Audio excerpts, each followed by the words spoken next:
Hello everyone, welcome back to another episode in Jay's Modern Bushcraft and Survival. It just dawned on me that I owe you guys a video.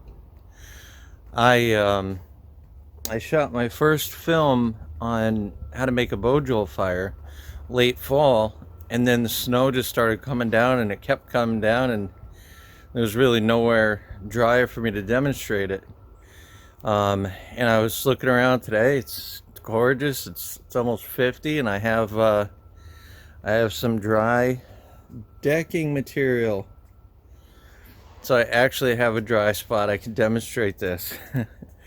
Now, obviously, the set itself I know works, but it doesn't make it any easier. It doesn't make it a guaranteed thing.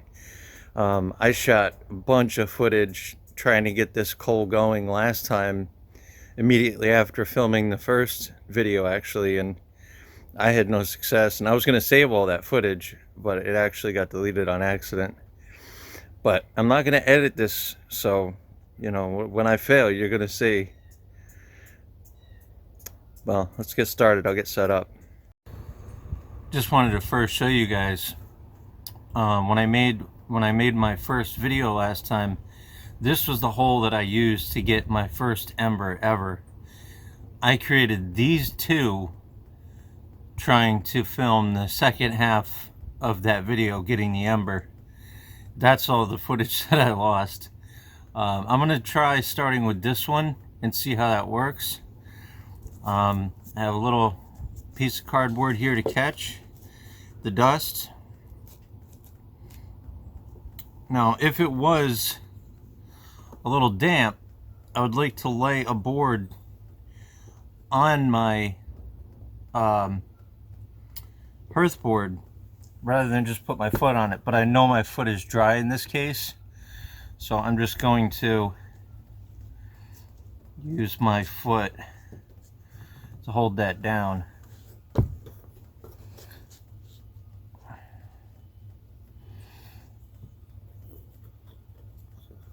And I liked it because doing these other holes, it showed, from scratch, how you would start, how you would do the burn-in process. In fact, you know what? Maybe we'll start a new hole and we'll do it from scratch. Yeah, I think that's what we'll do. Let's start a new hole. So I like to come in, I measure, just a little bit in from the side. That way I don't have to go too deep with the notch. And not too close to any of the other holes. So I think this is a good spot to start. So I'm just going to work a little divot in there with my knife. Doesn't have to be too deep to start.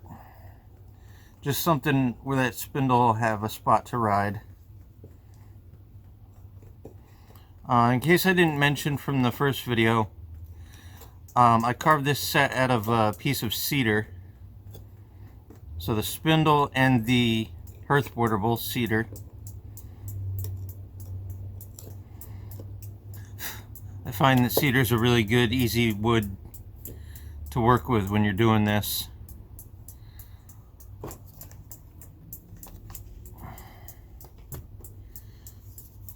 Now, this string might need some tightening as we go. It's not super tight right now. That's okay. We're just going to see, just kind of putting the set together, seeing how everything works. Now this burn-in process, this is just to get that board seated. This is what I'm going to be using as my socket. A lot of people call it cheating. I don't really care. Where I am, I didn't have access to any fat wood, so this is And this is a multi-purpose tool. I can strike a ferro rod with it. It's high carbon steel, so I can also strike flint with it. So it means that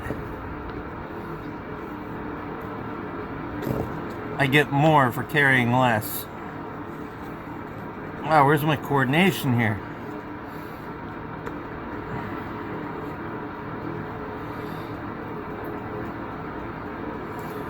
Okay, so I hope you guys can see this alright. Most important thing is to have your wrist really locked against your shin there, because you don't want to push down with your wrist.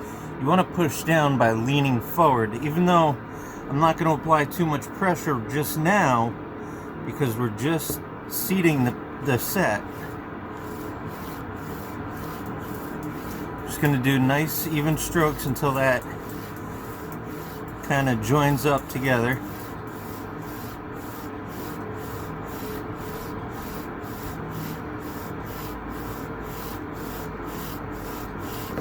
And I mean, I can already smell the cedar burning.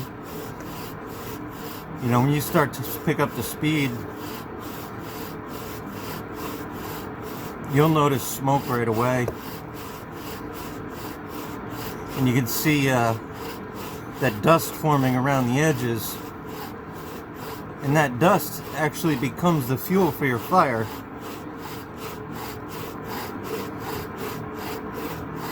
And that's it. I mean, you can see it's smoking. We got a good ring of dust around there.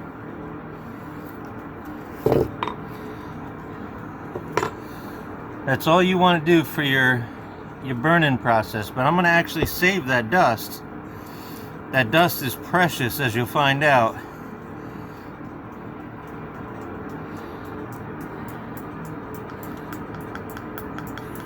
Even though that particular dust is kind of like a lighter brown, when it gets to ignition temperature, it's going to be more black.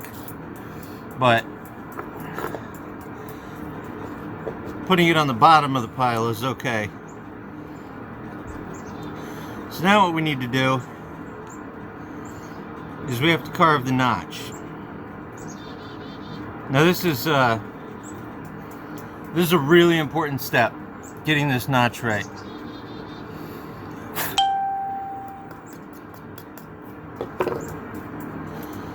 Okay, so everybody kind of has their own method for doing this.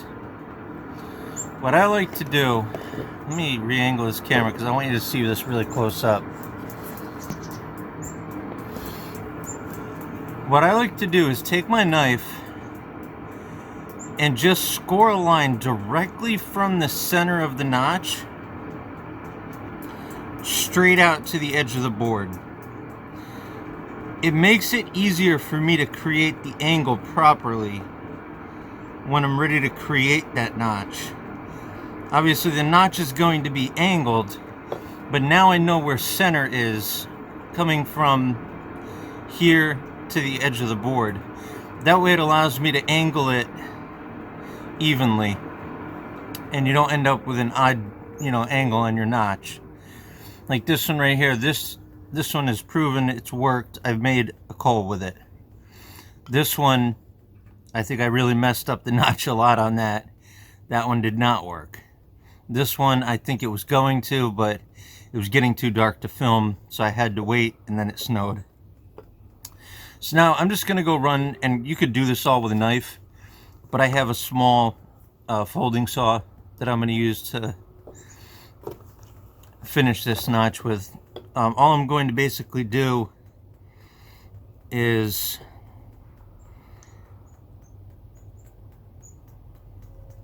score a little V on, equal distant from that center line.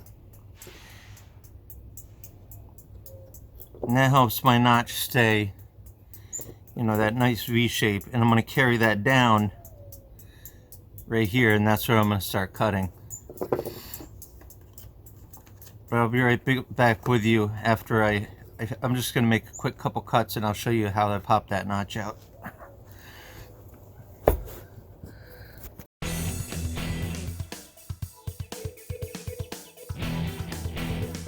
Okay, I wanted to show you guys a little bit more of me getting that notch started and everything, but I ended up getting a phone call. I'm using this folding saw. It's not really ideal. I prefer like a small Swiss Army knife type saw. In my opinion, they're absolutely perfect for a task like this, you know, carving little notches. I'm trying to work on the forward stroke here because the teeth on the back stroke are just a little too aggressive. But I just follow my lines. I get that down to basically just to where it starts to touch where that outer ring is, and then I stop because that ring is going to get wider as the spindle gets deeper, you know, as you drill in. And once you get down to a certain point here, make sure you keep your angles good. But once you get down and you just touch that the outer edge of that ring, pop that little notch out. I use my knife because you're going to need to clean up that notch when you're done with your knife anyway, make any fine adjustments to it.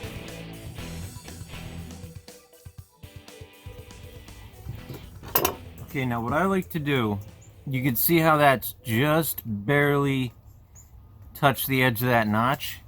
When it gets to that point, I like to pop that notch right out from there.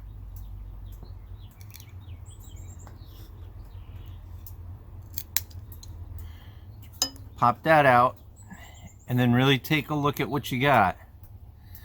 Obviously that needs to be cleaned up a little bit.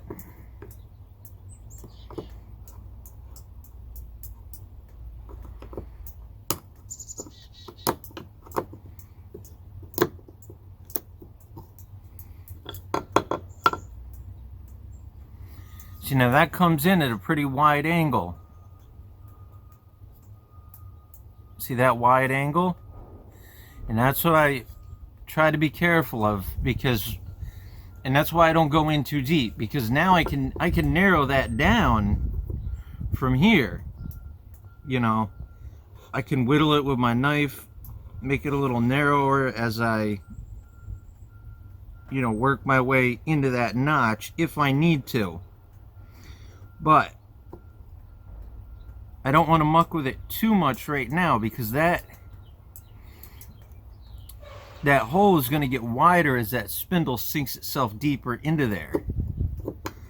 So right now I just want to make sure the edges are clean, and I'm going to start just kind of trying to use it like that as it is, and we'll see if it needs to go deeper to catch more of that dust. We'll see. So here's our first test run to see how we did on that notch. So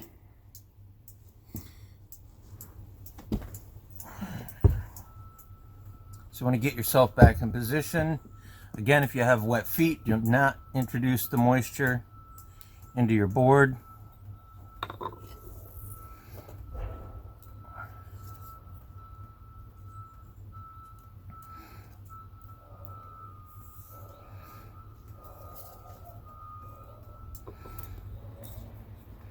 You see the string starting to get a little loose, but it's not slipping yet. And you always have, oh yeah, that was a little too easy to put in there.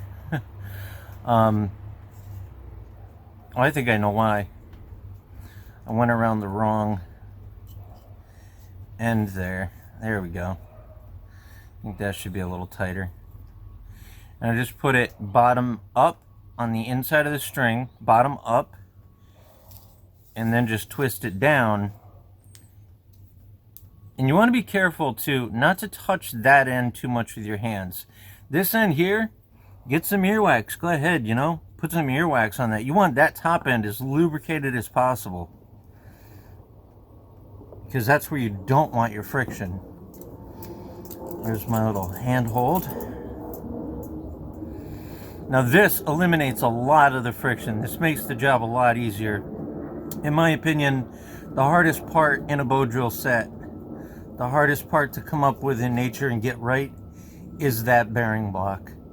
I've burned through many of them. Let me adjust this so you can see a little better here.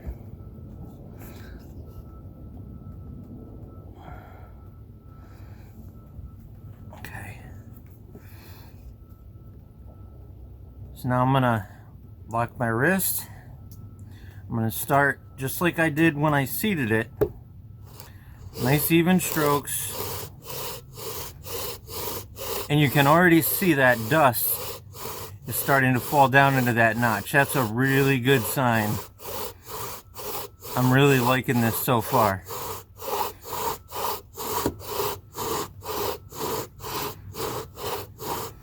I like the sounds that it's making. It's already starting to smoke with almost no effort. But see, even though it's starting to smoke, if I were to really go at it right now, I'd be wasting my time. Because until that notch fills up with dust, you're never going to get an ember.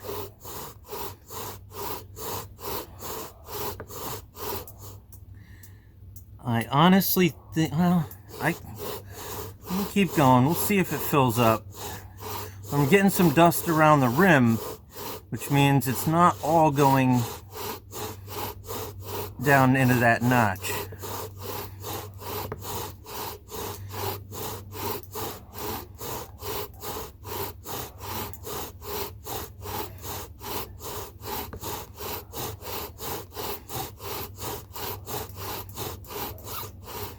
Now we're getting some string slippage. Now I'm just going to grip it with my fingers and try to pull a little tighter, but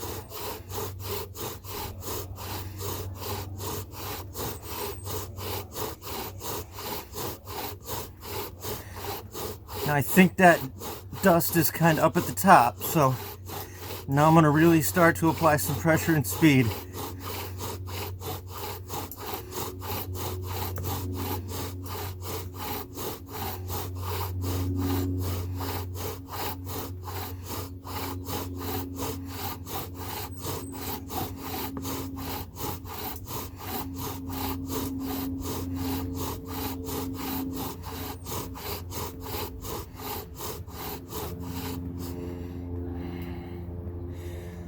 Okay, I'm going to stop here.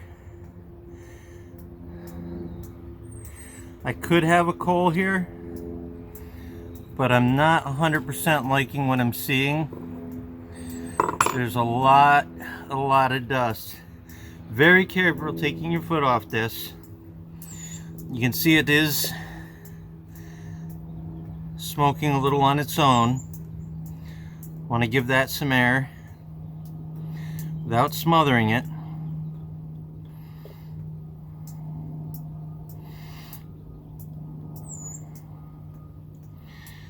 And all that dust,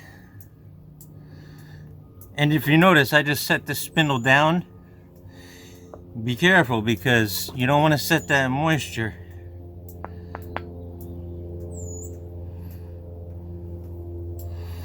Okay, so there we go. We have our coal. Now you plop your ass down and you let that coal kind of congeal.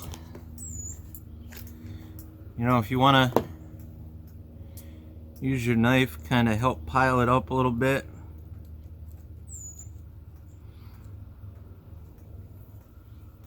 But that coal, that'll stay burning for a good, 5-10 minutes. This is just time for you to catch your breath. You should already have your Tinder Bundle ready. You should have everything all set at this point and ready to go. So this is, you could have, I got that coal fairly easy, I'll admit. But then again, like I said, this is a set that I know works, even though it's not environmentally the best conditions today. I know the set itself is solid, and that goes a long way. When you're trying to craft this in nature, and you're working with, just natural materials and variable drynesses, your results are going to vary a lot. So that's your coal.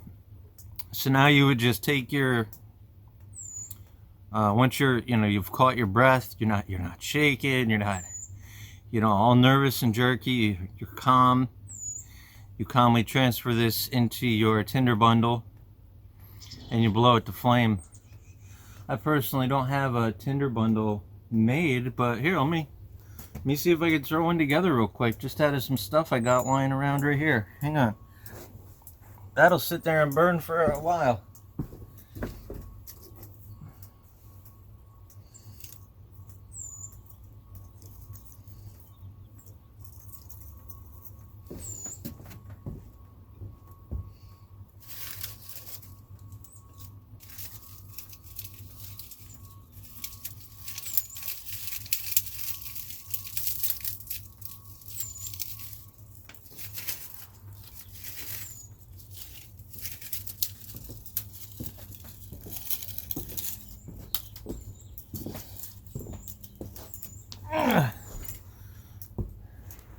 Do as I say and not as I do. This is probably the worst Tinder Bundle man has ever tried to make fire with.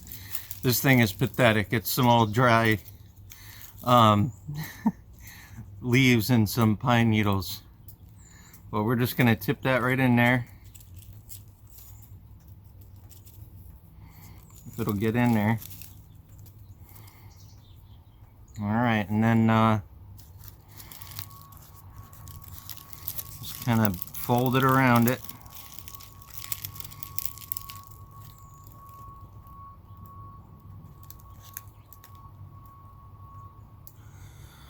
And just very gently.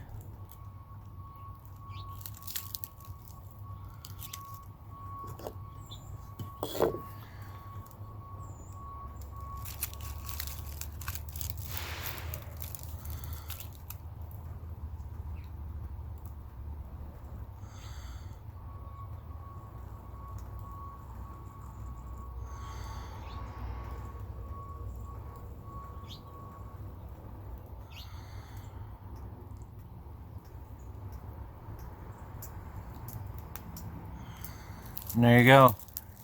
Fire.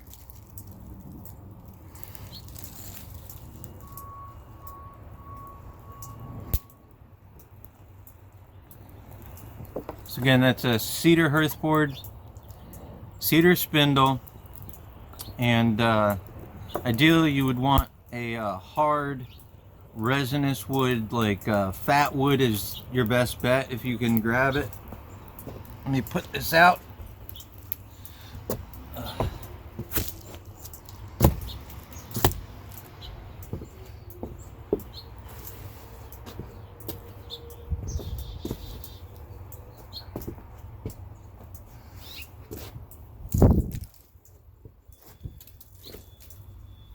And my trusty kneeling pad that I found.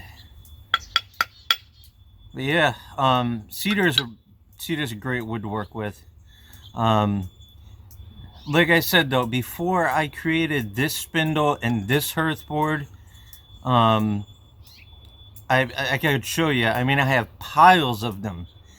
I was literally crafting these for a week and a half before I finally crafted a set that produced an ember and worked like I needed it to. And I was only able to do that. My main problem was the bearing block. I carved more of those than anything because the top of the spindle kept burning through the bearing block. And so what I did was I took, and you could do this out in the wild. I mean, you find garbage anywhere. Take a piece of a tin can, a metal can, a soda can, something, cut a little square and insert it into that bearing block where this rides, where the tip of the spindle rides, and use that so that your spindle is not burning into the bearing block. That was how I originally, I'll actually insert a picture of that block from when I got my first ember. That was how I originally did it though, was by improvising like that. Little trick I got from Dave Canterbury. So I can't take all the credit for that one. But there you have it, guys. Can be done, but you know, is it ideal? Come on, bring a lighter. Just bring a Bic lighter. So much easier. But, you know, again, you have other options too. Like I said, you know, once you have that initial fire, even if you had to use a bow drill and you have this, if you have a way to make char cloth, if you found that tin can, cut it in half, use half of it to get your bow drill fire going, take the other half, fold it up so it's nice and tight, make yourself some char cloth. Now you can just find a rock, strike it with this, and you can strike your char cloth for your next fire, and you can set your bow drill set aside and save that for an emergency. So I hope you guys enjoyed that, and I hope, you know, you learned something from it. If you guys have any questions, if there's anything I didn't cover, feel free to comment. You know, let me know. I do these videos for you guys and for your sake, as well as for my own. You know, I'm learning this too. This is only the second ember I've ever made with a bow drill, so we'll learn as we go. I just reminded myself of something that I wanted to show you guys. This is the hole that I just made for this video.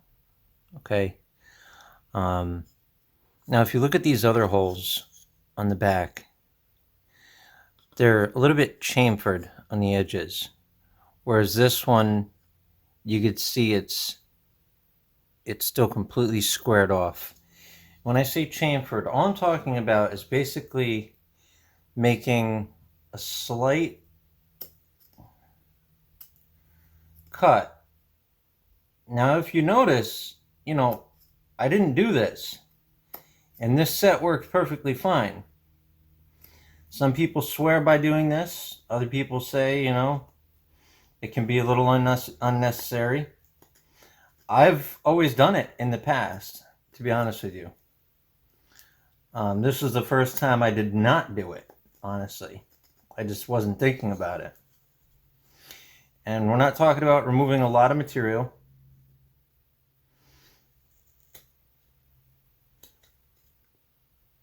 Just a small amount, kind of smooth it out.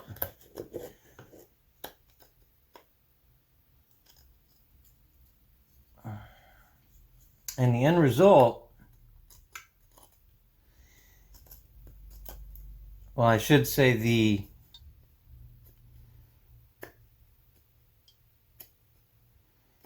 idea behind this is that now when your dust falls down through here, it has that little bit of area, I wish this would focus better, where air can get to it, where it's not completely squared off. You can see it better, you know, in that first hole I made right here. I wish it would focus. There we go. You can see it better on that one because I went a little deeper with it than I did on this one. But just something to keep in mind. This is all about micro adjustments, you know, when you're doing a friction fire, and it's learning what little adjustments need to be made for that set to work. You know, you have to identify: is it the hearth board? Is it the spindle? Is it the socket? Is my string too loose? It's all those things. Is it too tight? Too difficult for me to work? Is it my technique? And I think one of the real skills involved in a friction fire is learning to identify, you know, what needs to be altered to make that set functional. Or, you know, is it just crap wood? You know, is the wood wet? You know, are you going to have to do drying cycles? So it's a lot to keep in mind, and it's one of those things you really just got to get out there, practice, and try it. Also, something else I didn't have to show you guys because it didn't come up. As you work this spindle into that hearth board, see how mine's a dull color? That's what you want. If it gets shiny, You can see almost a little sheen like forming around here. And what you want to do is just kind of lightly shave that off, because in essence, so that it starts to look like that again. Because in essence, what you're doing is you're fire hardening that spindle. And if that starts to polish out, then you're going to want to rough that up a little bit. You don't want to take too much off, because then you'll end up with a little tiny spindle. But just a tiny bit, just to get that polish off. As you can see there, I'm not taking off much, you know. And that's going to help create more friction. So as always, guys, thanks for watching. I really appreciate it. It means a lot to me. Hit the like, hit the subscribe, and like I said, comment. You know, I want to hear from you. I want to hear your thoughts. A lot of times I leave things out, just like right now. I almost forgot to mention about chamfering the bottom of that board, and that can be important.